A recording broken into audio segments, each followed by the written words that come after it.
ამ ხელისუფლების ხელში, სააკაშვილის და მერაბიშვილის ხელში რა თქმა უნდა არსებობს საფრთხე, რომ ჩვენი ძმები, ჩვენი თანამოქალაქეები, ვინც დღეს მსახურობს სპეცრაზმებში, პოლიციაში და ჯარში, შეიძლება გამოყენებული იქნას საკუთარი ხალხის წინააღმდეგ, მაგრამ პატრიარქმა თავისი ჩვეული სიბრძნით, სიმშვიდით მოუწოდა ყველა მოქალაქეს, მათ შორის პოლიციელებს და ჯარისკაცებს, რომ ხელი არ აღმართონ თანამოქალაქეების წინააღმდეგ. ესაა ძალიან მნიშვნელოვანი. ჩვენ ვიბრძვით თავისუფლებისთვის, ჩვენ ვიბრძვით სააკაშვილის რეჟიმის დემონტაჟისთვის, რომელმაც უბედურება მოუტანა, უსამართლობა მოუტანა, უკანონობა მოუტანა ქართულ ხალხს. ჩვენ ვიბრძვით ამ სამართლიანობისთვის და არა იმისთვის, რომ ჩვენ ვინმე სავარძელი გვინდა. ჩვენ ეს რომ გვდომოდა, დღეს პარლამენტში ვიჯდებოდით, როგორც ზოგიერთი ჩვენი კოლეგა, რომელმაც ვერ გაუძლო იმ ცდუნებას, ვერ გაუძლო იმ ცდუნებას, რომ ქონოდა კარგი ხელფასი, კარგი კაბინეტი, კარგი ტრიბუნა, იმუნიტეტი და შევიდა. მაგრამ ჩვენ ძირითადმა ოპოზიციურმა ძალებმა და ლიდერებმა გავამტკიცეთ, რომ ჩვენი ბრძოლა არის ბრძოლა სამართლიანობისთვის და არასკამებისთვის. ცოტა გაასწორე რა, ცოტა ხარი. მოგესალმებით ძვირფასო მეგობრებო, თანამემამულეებო. ჩვენ უფლება გვაქვს მოვთხოვოთ ჩვენს ტელევიზიას, რომ ქართული სული ქართველი ადამიანების გულისხმობა თემა საქართველოს გაიგოს და ეს არ იყოს ჩაკეტილი მარტო რუსთავაზე მყოფი ადამიანებისათვის. ინფორმაცია ყველამ უნდა გაიგოს რა ხდება დღეს საქართველოს დედაქალაქში. მებაკი, ჩვენი სერვისით სიტყვას ველიკო ჯაფარიძეს დავუდგა.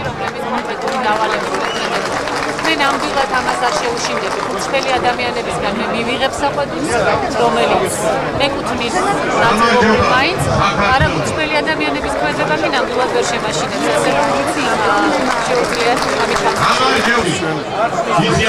ამით გათავისუფლებას ტოტალიტარიზმისაგან, რომელიც ახლა მართავს სახელმწიფოს და ჩვენი პარლამენტის მოსვლა სწორედ ამიტომაც დაგეგმილი და ამიტომაც ვცდილობთ ჩვენ ამის გაკეთებას.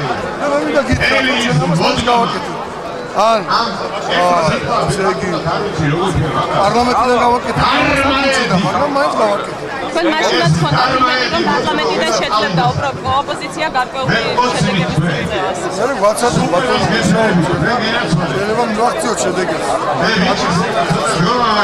ყველი არ ყოფნა ნიშნავს იმას, რომ 9 აპრილის აქციას ხანდებს ლეიბორისტები იმ დაგებით, რომ ეჭვობდით, რომ ეს იქნებოდა მარტების რევოლუციის გამეორება ლეიბორისტების პოზიციაზე.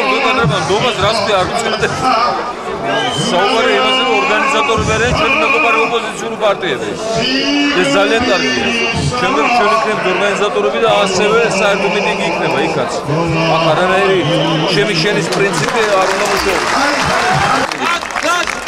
საქართველო ახლა ჩვენი მომავალი რომელიც ჩაისახება და ხვალ დაიბადება და რომელსაც უნდა დავახვედროთ გამწყინებული ერთიანი ბედნიერი საქართველო და ამის არქიტექტურები თქვენ უნდა იყოთ, ჩვენ უნდა ვიყოთ, ერთად უნდა ვიყოთ.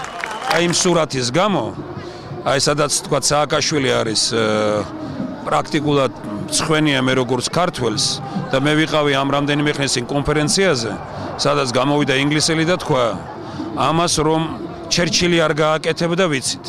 ამას რომ მარგარეტ ტეტჩერი არ გააკეთებდა ვიცით. ბრაუნი არ მოგწონს, ისიც ვიცით რომ ამას არ გააკეთება, რომ გაეკეთებიაო. ესე იგი ის დამთავრებული იყო მისი პრემიერ-მინისტრობა, ქუჩაში ვერ გამოვიდა და ხალხი ამის უფლებას არ მიცემდა. ერთი წელი ლონდონიდან წავიდა და საერთოდ ინგლისში არ გამოჩნდებოდა. თავარსარდალი დაწვა მიწაზე და ეს არის ჩვენი დიდი ისტორიის შეურაცხყოფა, მთელი ქართველობა, ვინც ფეხზე დგება, ჩვენი შეურაცხყოფა და ვისაც ენა უბრუნდება ამ სურათის შემდგომ, რომ სააკაშვილი უნდა დარჩეს, მე ამაზე დიდ სირცხვილს ვერ ვხედავ.